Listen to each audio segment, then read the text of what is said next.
যথেষ্ট পরিমাণে সুন্দর। একটা প্রাচীন আমল বা প্রাচীন আমলের যে একটা ভাব, যে একটা ঐতিহ্য, সেটা পুরোটা এখানে দেখা যাচ্ছে। তারা খুব সুন্দরভাবে সাজায় রাখছে। আমার কাছে যে জিনিসটা সবচেয়ে বেশি ভালো লাগছে যে তারা ইটের তৈরি বাড়িঘর যেটা তৈরি করে ওটার মধ্যে আর নতুন করে কোনো রং করে না, যে কালার আছে সেটাই। আর এখানকার সিটি কর্পোরেশন মেয়র বা তাদের একটা নির্দেশ আছে যে এই অনুযায়ী তাদের বাড়িঘর বানাতে হবে, 2 তলা 3 তলা, তার উপরে বেশি করা যাবে না। যদি এর উপরে করতে হয় তাহলে অনুমতি নিয়ে করতে হবে। আমি দেখাই যে এখানকার যে সুন্দর কিছু মুহূর্ত বা কিছু পরিস্থিতি।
রাতের বেলা এটা সৌন্দর্যটা হচ্ছে সবচেয়ে বেশি রাতের বেলা আকর্ষণীয় হয়। যখন সন্ধ্যা হয় তখন এটা আলোটা বিভিন্ন কালারিং লাইট দিয়ে জ্বালানো হয়, কিন্তু দিনের বেলা সেটা দেখা যায় না। কিন্তু রাতের বেলা যদি এটা আলোটা দেখতে হয় তাহলে রাত 10টার পরে আসতে হবে, কারণ এই ইংল্যান্ডে রাত 9টার পরে সূর্য ডুবে, যেটা বাংলাদেশ হচ্ছে 2:30টা। তো ওই সময় এখানে আসা আমার পক্ষে সম্ভব না, তাই দিনের আলোতে যতটুকু সম্ভব দেখানো যায়।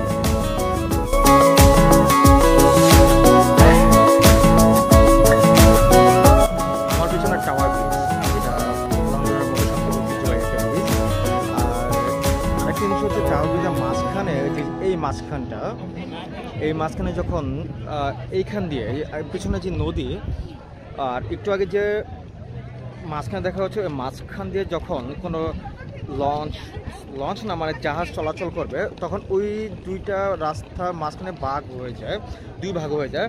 কিন্তু তার আগে এখানকার যে কর্তৃপক্ষ আছে তাকে জানাতে হয়, জানালে তখন তারা রাস্তাটাকে দুভাগ করে দেয়।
পরিবেশটা আমি একটু আপনাদেরকে সবাইকে দেখতে।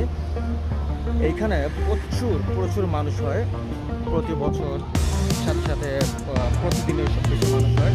এমনকি যখন বিশেষ করে নতুন বছর হ্যাপি নিউ ইয়ার যখন শুরু হয় তখন ইংল্যান্ডের মধ্যে এই জায়গাটায় খুবই জনপ্রিয় হয়ে থাকে। মানুষের ভরপুর, সবসময় মানুষ দিয়ে ভরপুর থাকে, এমনকি এখনও মানুষ দিয়ে ভরা। এই যে দেখাই, বিভিন্ন দেশ থেকে আসা মানুষ, তারা এখানে পর্যটন কেন্দ্র হিসেবেও গড়ে তোলা হয় এবং তারা ঘুরতে আসছে। কিছুক্ষণ আগে দেখলাম যে বিভিন্ন কলেজ স্কুল থেকে শিক্ষার্থীরা এখানে বনভোজন করার জন্য আসছে পিকনিকে। আর রাস্তাটা এই তো, এটা হচ্ছে টাওয়ার ব্রিজের একদম মাঝামাঝি সময়ের মাঝামাঝি জায়গাতে আমি আছি। আর এটা হচ্ছে নদী।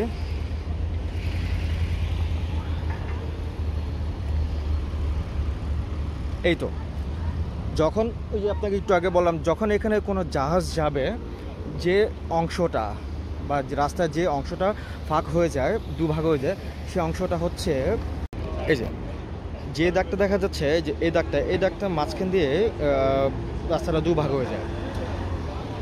এই যে আর একটু ভালো করে দেখালে যেটা হয়,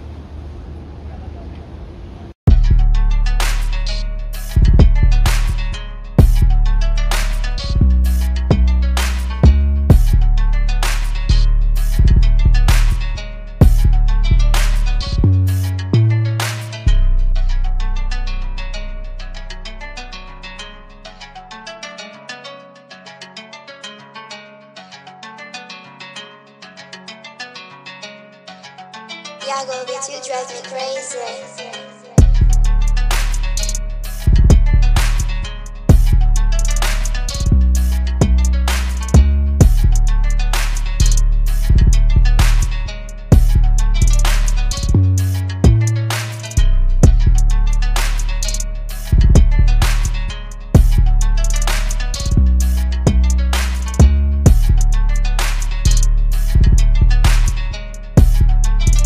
কিছুক্ষণ আগে ছিলাম আমি ওই পারে, ওই যে ওই পাশটাতে, ওই পাশ থেকে টাওয়ার ব্রিজ দিয়ে হেঁটে হেঁটে আমি এখন এই পারে চলে আসছি। ওই পার থেকে এই পারটার মধ্যে একটু আরও একটু বেশি পুরাতন ভাব বোঝা যায়, যেমন বাড়িঘর বা রাস্তাটা দেখেও বোঝা যায় এটা